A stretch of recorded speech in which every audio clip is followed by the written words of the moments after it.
When Darwin published his paper on the origin of species by means of natural selection, Christianity just gave up, quit the field, surrendered, and for over 100 years you couldn't question the theory of evolution until science proved Darwin wrong. David Berlinski has been carrying out a guerrilla war on the creation myth of the atheist state, but I'll let him explain. It's tough to say because we're not dealing with a theory in any sense in which, say, a physicist would recognize the theory. We're dealing with a collection of anecdotes, a certain point of view, a series of hunches. I would say that the most outstanding, the salient points are, first of all, the fossil record, which is simply mystifying. We can't make much sense of the fossil record. It does not sustain any kind of Darwinian prediction that can be intelligently derived from Darwinian theory, and it doesn't seem to sustain anything else as far as I can see. It's a perfectly mystifying record. That's one obvious point. I'm not talking just about the Cambrian explosion, I'm talking about everything that doesn't make a whole lot of sense in the fossil record.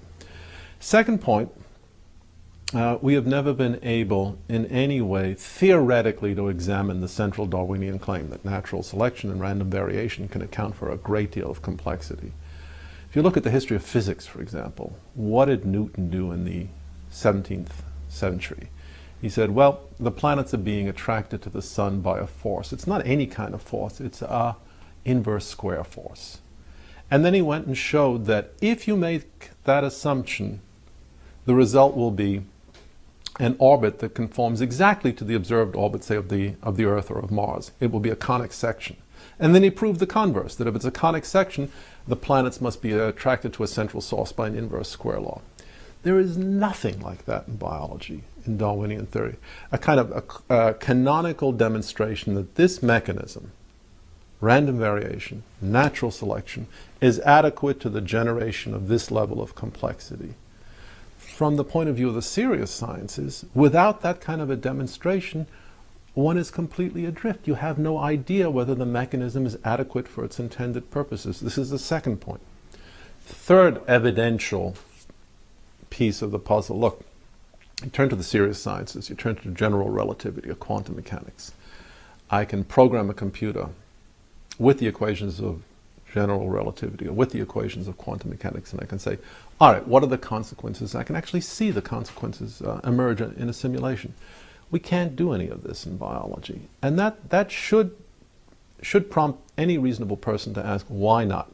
If this is such a simple mechanism, which could easily be programmed on a computer, how come we can't set up a computer and create something of biological-like complexity? How come we cannot see the unfolding of an evolutionary process the way we can see the unfolding of an evolutionary process in physics?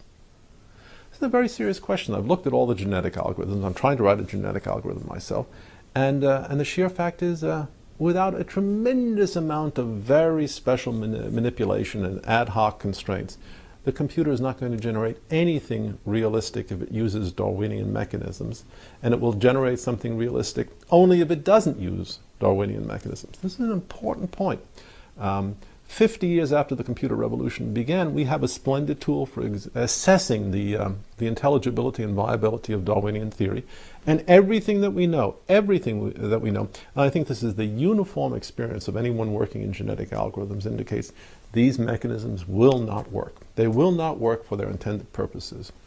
And finally, there's the utter absence of laboratory evidence. I mean, random variation, natural selection, we should be able to start manipulating organisms. When we look at dogs, no matter how far back we go, it's dogs. When we look at bacteria, no matter what we do, they stay bugs. They don't change in their fundamental nature. There seems to be some sort of an inherent species limitation, and we have no good explanation for this in terms of Darwinian theory.